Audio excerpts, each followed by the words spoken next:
Hello guys, and welcome to my YouTube channel. I am a new YouTuber. My name is Renita, by the way. You may see me look down, or even if you see me bat my eyes. I don't know why, but these eyelashes will go like, and I don't know why. I can't control it. It's like they just blink nonstop. It's just me, little twerk I have. Okay, so the reason why I'm decided to do a YouTube channel is to just kind of like share my story with you all. First of all, again, my name is Renita. I'm 40 and I was diagnosed with breast cancer. The reason I wanted to share the story with you is because just to bring awareness to it, to the Black community, to women, period, just to stress the importance of getting a mammogram and making sure you're going to the doctor, you know, making sure you're taking your monthly self-exams, all of that and the above, because you wouldn't want to be going through the battle I'm about to be going through. So you got to make sure you take care of yourself. So I want to go ahead and kind of like tell you all the events that led to the discovery of me getting breast cancer. So I'm 40. I think I mentioned it already, but if I did, okay. Now you know I'm really 40. The events that kind of like led up to the discovery of me getting breast cancer, and another thing I share with you is that I did not find my own lump, okay? It was actually found to me by the radiologist. He's the one who showed me where the lump was, because I would have never felt it. So I was getting close to turning 40, and over the summer I received some postcards, just, you know, reminding me to go, hey, go get your breast self-exam, you know, go get your breast self-exam. And the first one I kind of like threw it away. I'm like, I'm not even 40 yet, so why are you sending me these postcards? But I got another one, and then I was like, okay, I took that one and kind of like put it in my journal, and I was like, okay, I'll make sure I schedule this appointment. I finally scheduled the appointment for October 13th. Friday, October 13th is when I finally scheduled the appointment. So when I scheduled the appointment, I was there, and it was a nice young lady who took me back. I feel like I was there for maybe 20 minutes max to get this mammogram done. And she told me after the mammogram was over, she's like, I asked her, how would I be notified of my results? And she told me, I feel so nervous talking to this camera, so I'm trying to slow it down because I feel like I just may be talking fast. She told me, well, you will receive a letter in the mail within the next week. And if you receive a letter in the mail and it says your results are abnormal, it's okay, because it's your first mammogram. That happens sometimes. And I was like, I thought absolutely nothing of it. And was just like, okay. And that day, I remember, it was a Friday, I was off. I ended up going to the gym after that. You know, I didn't have any issues. So finally, a few days gone by, it was like October 18th. I received the letter, and if I'm not mistaken, that was a Wednesday. And I was off the next few days. I don't remember all that, but I remember I being off.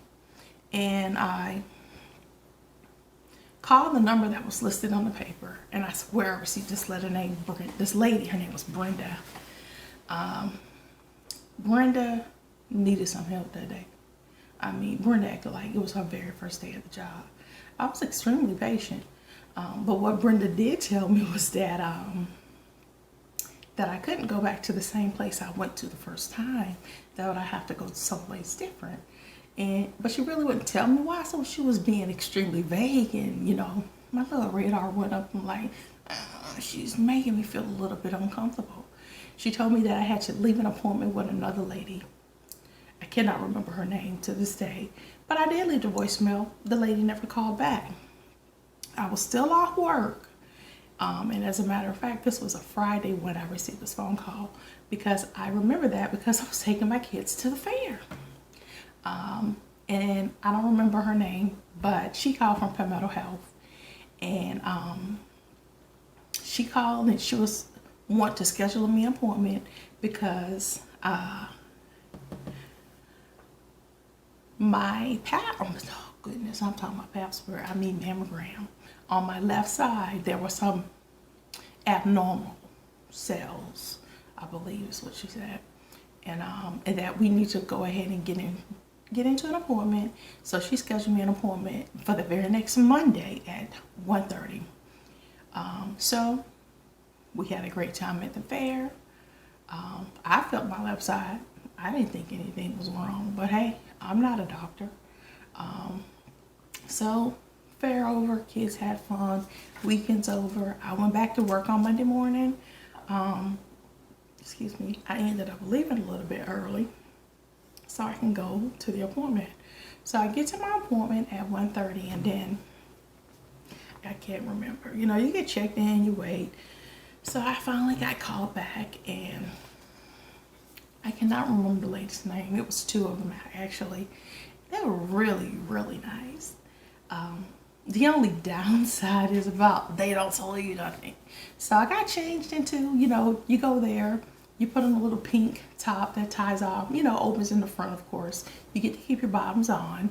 And then you have a locker, and you put your clothes into this like a locker area. And then you walk on over to the room in which they actually do the mammograms in. And they wanted to go ahead and get more pictures of the left side because that was the side in which they had the issue.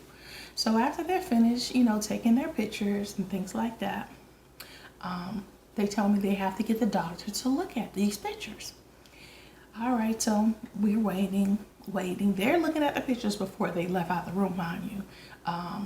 And then they walk out the room. I swear they were gone forever. It could have been 20 minutes, but it seemed like forever.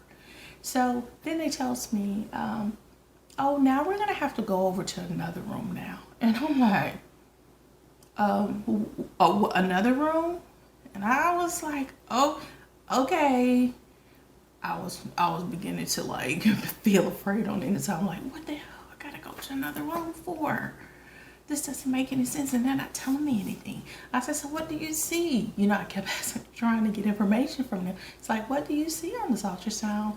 And they say, well, we see some calcifications. I'm like, calcifications? Can you tell me what that means? Because I'm clueless.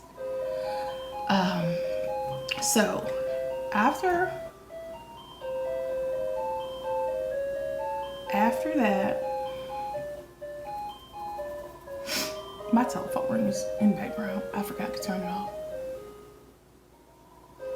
So after that, we went over to the next room. They began to do the ultrasound on my left breast, had me lay on the table on my side.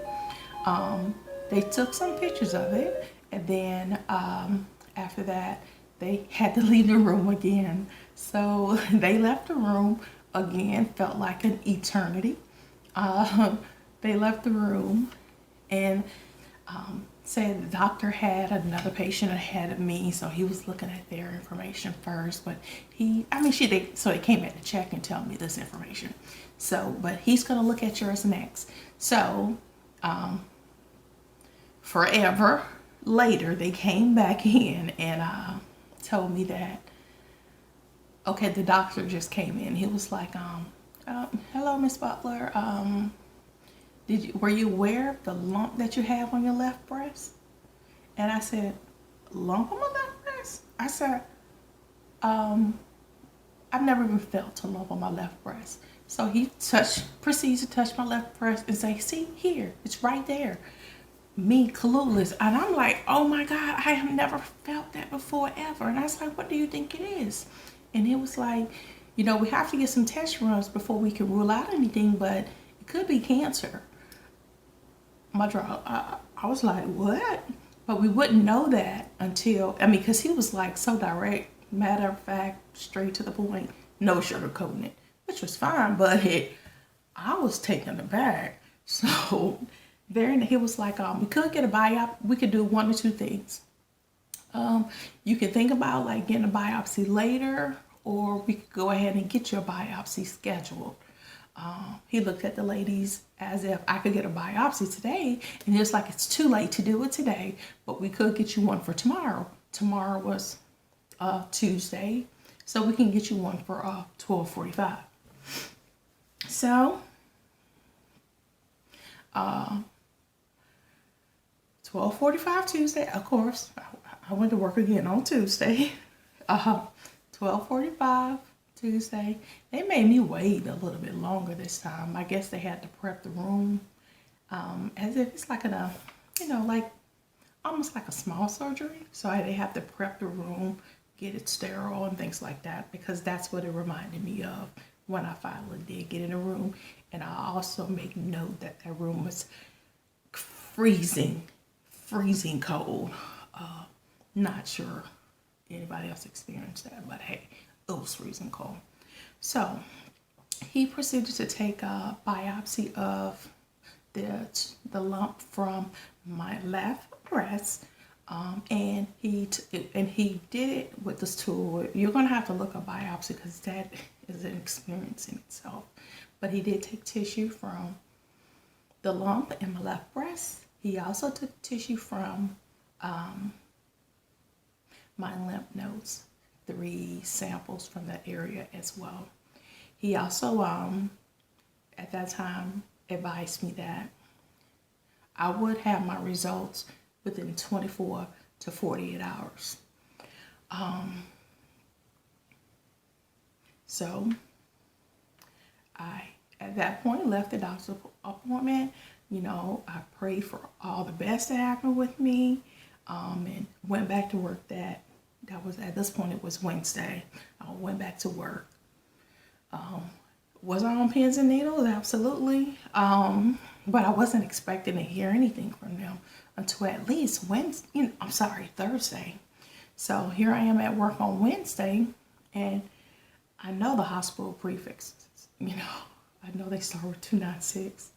I know that. So when I saw the phone ringing at 296 around 4 on October 25th, I knew that was the call that I didn't want to receive, I should say. She was a nurse. She introduced herself and asked if I was made aware a nurse or someone would be calling me to discuss my biopsy results. And I said, yes, I did know that. She also asked me where I was, and I shared with her that I was at work. She asked me, well, is it a good time? And I'm like, it's not the best time, but I'm at work. I'm going to try and go to a little private area, and we're going to try to make the most of it.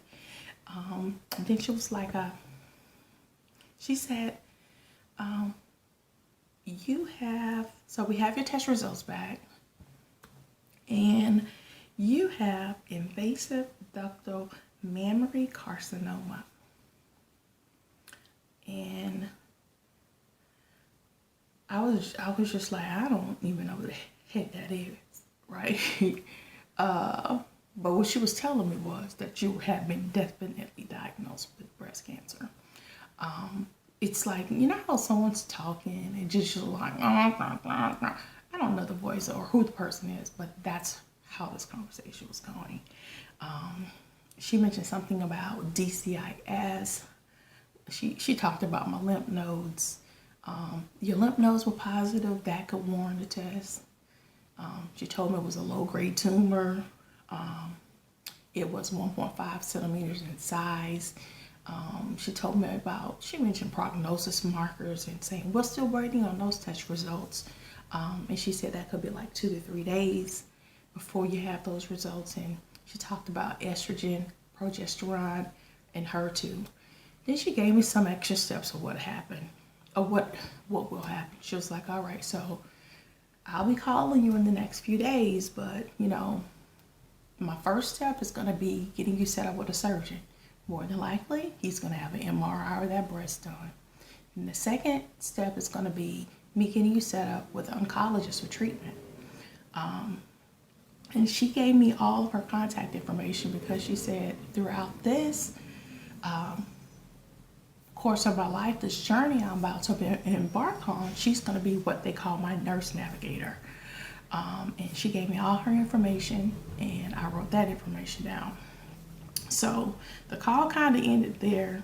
I was enough for a few minutes. And then I had to pull strength together and kind of like, just because it's, I don't know if you can describe it, but it kind of like felt like an emotional meltdown when I hung that phone over that lady, because it was like fear took over. I was shocked, scared, numb, speechless. You name it, I felt it. But then I did pick up the phone and proceeded to go ahead and call my husband, and he was told me that we're gonna, he was supportive and how we're gonna get through this together. And then I called my mom, and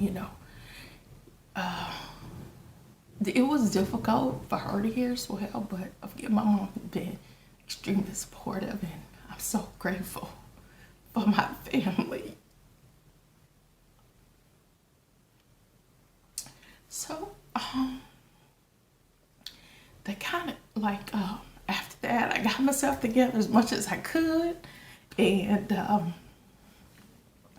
I talked to my mom all the way home because my husband was on the road. I talked to my mom all the way to pick my son up from school because I had to go pick my son up. And she made sure I got to that school safe and sound to pick up my son. And I made it home with him safe and sound. And then later on that night, it's just like I just started to research stuff about cancer and kind of like everything she was telling me about. The most positive news that I received from this whole day when I was researching is that that breast cancer is treatable, and survival rates are at an all-time high. And I didn't know what the next day or 2 days would be holding for me, but I was praying and just asking God to give me the strength to be here to make it for my family. But this is kind of like wrapping up my part 1 of Renita's story, living with breast cancer. So you're gonna have to stay tuned to hear more and my next steps and things as such. All right, so make sure that you subscribe to my page, like this video, share this video with family and friends so that they can be made aware of breast cancer. Breast cancer can happen to absolutely anyone. So I have some wonderful ideas to discuss with you for future videos as well. And again, my name is Renita. Thank you so much. I have a good one.